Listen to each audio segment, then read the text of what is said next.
रहूं गुरुदेव शरण में, मैं बालक नादां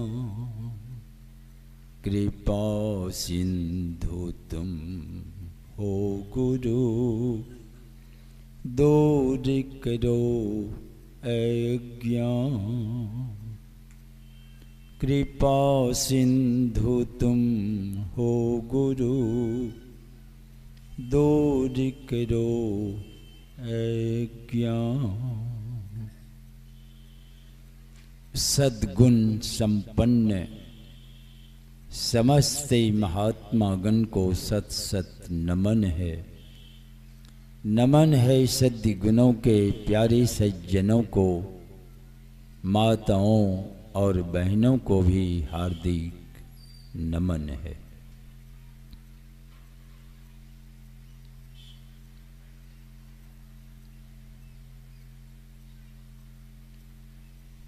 अभी हम सब लोग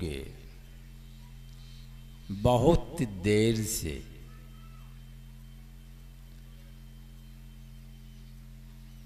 समझने के लिए सुन रहे हैं, समझाने वाले समझाने की चेष्टा करते।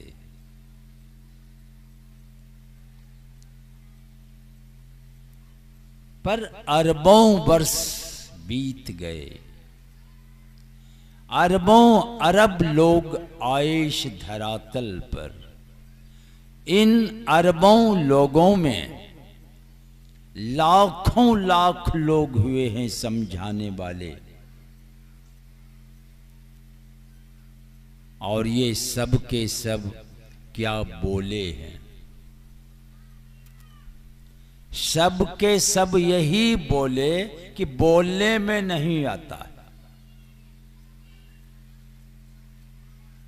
देख लीजिए, बोलने में जब आता नहीं है तब बोलते क्यों चले गए। संत कबीर साहब भी खड़े हो गए, बोलने लगे। क्या बोलते हैं कि जैसा मैं बोल रहा हूं ना वैसा नहीं है। अब सोच लीजिए आप क्या कह रहे हैं। जैसा मैं कह रहा हूं वैसा नहीं है। तो एक भक्त खड़े हो गए, कहा जब कहने में नहीं आता तो चुपचाप रहिए। तब बोलते क्यों चले जा रहे हैं।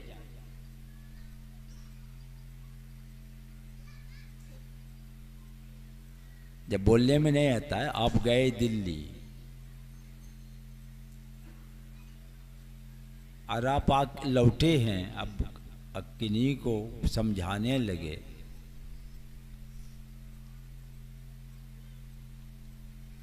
तो आप तो यही नहीं कहिएगा कि दिल्ली गए थे तो यह देखा वह देखा, तमाम दिल्ली के विषय में बताएंगे। यही नहीं कहिएगा कि यही कहिएगा। अब क्या कहिएगा सोच लीजिए आप। पर यहां कह रहे हैं कि कुछ भी कहने में नहीं आता है।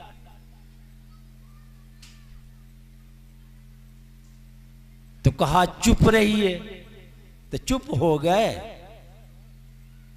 बड़ी अद्भुत बात कबीर साहब रखते हैं कि कहत सुनत सुख उपजे। कहने और सुनने वाले के बीच में सुख उपजता है। यही उपजाने सब बैठे हैं, सुख उपज जाए जीवन में। मगर सुख क्या उपजेगा। इतने लोग बैठे हैं, क्या उपज रहा है आपके अंदर। दुख के अलावे कुछ उपजा है अब तक। आशा में है, ये करेंगे तो सुखी हो जाएंगे, वो करेंगे सुखी हो जाएंगे, ऐसा करेंगे सुखी हो जाएंगे। और ऐसा वैसा करते करते जैसा चले गए झक मार के।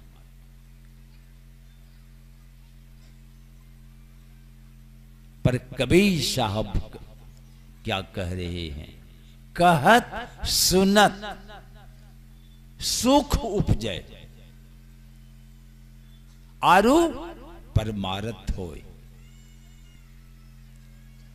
जैसे मैं बोल रहा हूं,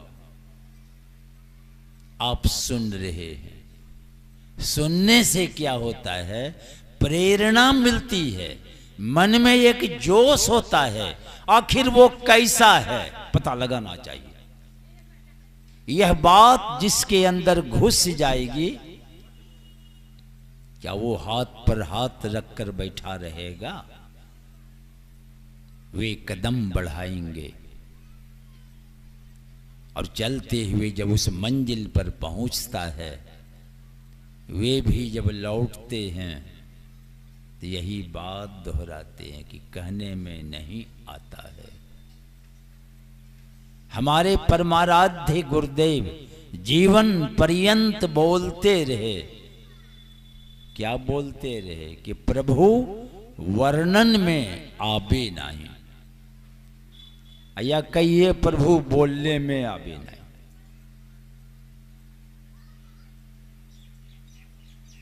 तो ये परमात्मा बोलने में आता नहीं है। कोई उपमा नहीं है कह दूं किसी तरह का है, इसलिए उनको अनुपमेय कहा गया। उनके समान कुछ है ही नहीं जो आप कह दें कि ठीक इसी तरह। जब उसी तरह है तो एक ये भी हो गया, एक वो भी हो गया, दो हो जाएगा कि नहीं? एक राजा पहुंचे एक महात्मा के पास।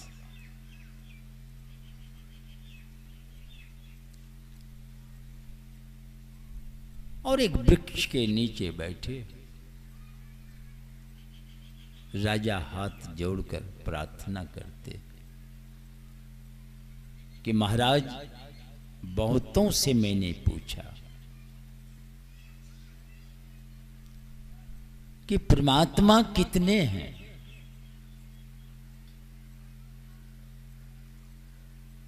कितने हैं परमात्मा, और है तो मिलते कैसे, और वो परमात्मा करता क्या है?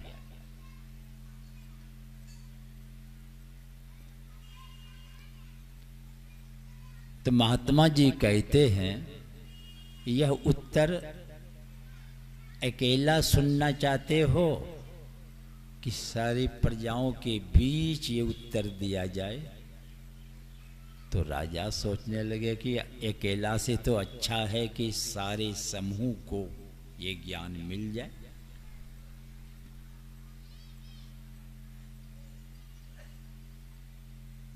तो कहा इसकी व्यवस्था करो।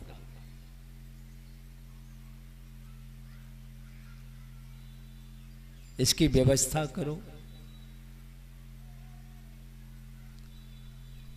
और अमुक तिथि को इसकी सारी व्यवस्था करो। राजा लग गए इस व्यवस्था में कि अमुक तिथि को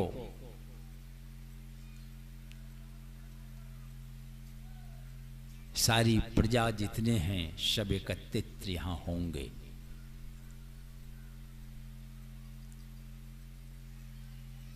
अब महात्मा जी सुबह सुबह निकलते और टहलने के लिए जाते।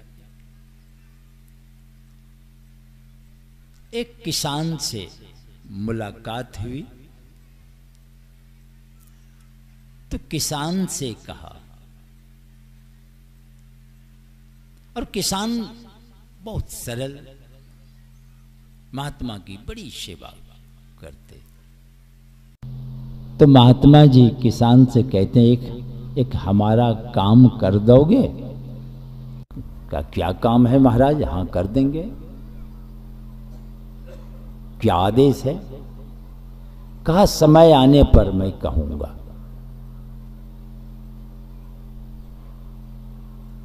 जब वो तिथि आ गई, अब 2-3 दिन बाकी है, उत्तर देना है लोगों के बीच, तो महात्मा जी उस किसान से कहते हैं कि हम कल कहेंगे तुमसे क्या करना है।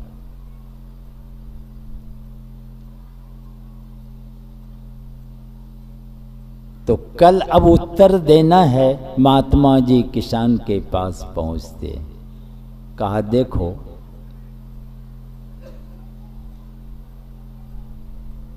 तुम साधु बनो, अब मैं गृहस्थ बनता हूं। कहा ये क्या कहते हैं महाराज,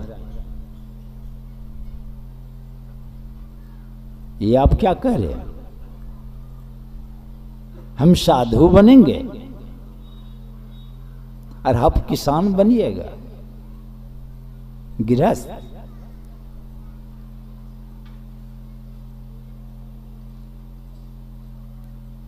तो महात्मा जी कहते हैं, अब गृहस्थ तो कहने हमारा बाल बच्चा ही सब है।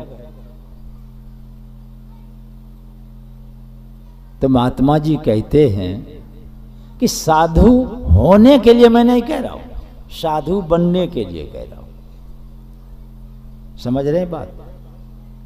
साधु बनना आसान है, जीवन भर काटो मारो छीना झपटी करो, जो करना है करो, रंग ढंग बदल लिए हो गए बाबा। गर्दवा छोड़ के चले गए कहीं, जो पहचानता नहीं है अब आपको बाबा बाबा करने लगेगा, पूजा शुरू हो जाएगा। बनने में कुछ है? जीवन भर काटो मारो सब, रंग ढंग बदल दिए, माला कंठी धारण कर लिए, बस हो गई बाबा। बाबा बनना आसान है, बाबा हो जाना कठिन है, बहुत समय लगता है, जन्म जन्म लग जाता है। तो वही महात्मा जी कहते हैं बाबा होने के लिए मैं नहीं कह रहा हूं, बाबा बनने कह रहा हूं, इसलिए चिंता मत करो। तुम अपना पोशाक दो और ये ले लो बाबा वाला। अब किसान को बाबा बना दिया, आइए किसान बन गए। कहा देखो करना क्या है, राजा आएंगे और कुछ प्रश्न करेंगे और उत्तर देना है। कहा महाराज हम कुछ जानते हैं, राजा क्या क्या पूछ बैठेंगे, हमको क्या ज्ञान है। कहा यही तुमको करना है। फिर मैं ये साधारण प्रश्न है, इसका क्या मैं उत्तर दूंगा, ये हमारा जो चेला है ना यही देगा। और वो तो किसान बाबा जी बना है, किसान बन गया है, तो कहना यही हमारा उत्तर। ये कोई प्रश्न है, इसका उत्तर तो ये हमारे चेला दे देगा किसान। बस इतने कहना तुमको। कहा ठीक है। सही पर राजा और सारी प्रजा आ गए। अब राजा हाथ जोड़कर कहते हैं बाबा परमात्मा कितने हैं, वो मिलेगा कैसे और करता क्या है। तो महात्मा जी पूछ रहे हैं तो भीतर से क्या है।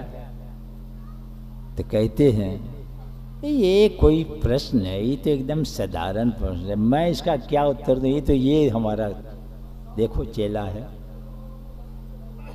ये किसान, ये उत्तर देगा। का ये उत्तर देगा तो आप पूछ लीजिए ना आप।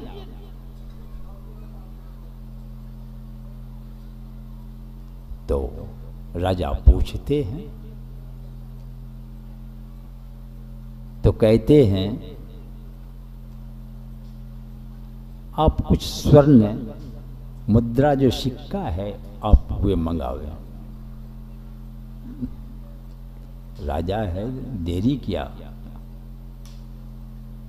सामने सिक्का को रखा, रख दिया बहुत। अब वो किसान जो बना हो, बाबा बन गए किसान, कहते हैं उठाइए एक सिक्का को। तो एक सिक्का उठाया, कहा ये कितना है? कहा एक। कहा अच्छा रख दो। तो रख दिया। कहा फिर उठाइए। फिर उठाया, कहा ये कितना है? कहा दो। कहा झूठ का है बोलते हो?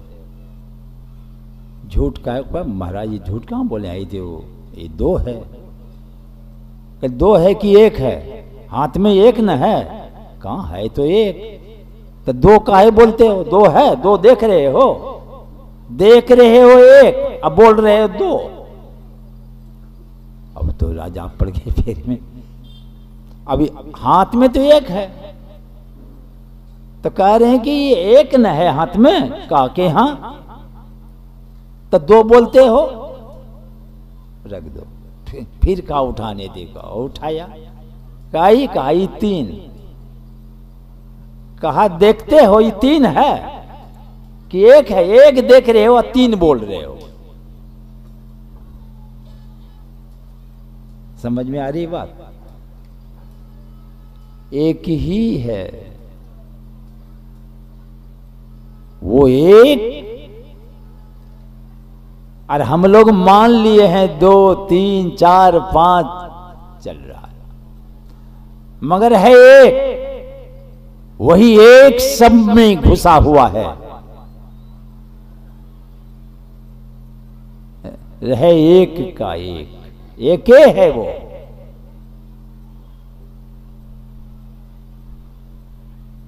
राजा और सारी प्रजा इस उत्तर सुन के बड़े ही प्रसन्न हो गए। कहा महाराज, तो परमात्मा कैसे मिलेंगे? का केवल प्रश्न पूछते हो, जलपान वगैरह कुछ व्यवस्था है कि नहीं? क्या जलपान करेंगे?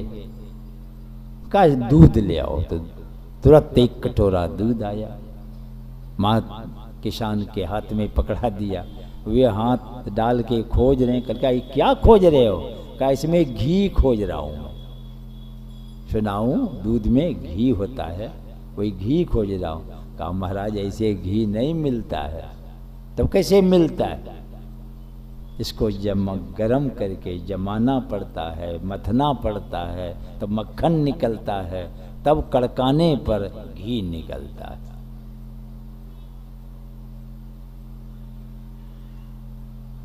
तो कहते कि महाराज उसी तरह परमात्मा जैसे दूध के कन कन में घी है, देखने में नहीं आता है, वैसे ही सृष्टि के कन कन में परमात्मा है, पर देखने में नहीं आता है। तो जैसे घी निकालने के लिए दूध के मथन से घी निकलता है, जतन से निकलता है। उसी तरह पार ब्रह्म ले निहारा परमात्मा को ध्यान की मथानी से मथना पड़ता है, तो परमात्मा का दर्शन होता है। जैसे इसको मथ करके मक्खन निकाल के घी निकलता है, उसी तरह ध्यान के लगन से पार ब्रह्म को देखा जाता है। बड़ी प्रसन्न हो गए। कहा परमात्मा करता क्या है? कहा कि गुरु बन के पूछ रहे हो कि शिष्य बन करके? अब तो राजा सोचने लगा। कहा नहीं महाराज, हम शिष्य बन के पूछ रहा हो। कहा कमाल शिष्य हो, एक कमाल शिष्य हो। तुम सिंहासन तख्त पर बैठे हो और हम गुरु नीचे खड़ा। तुरंत सिंहासन से उतर गए, गुरु जी को सिंहासन पर बैठा दिए। कहा अब बताइए महाराज, का यही करता है परमात्मा, ऊपर वाले को नीचे, नीचे वाले को ऊपर।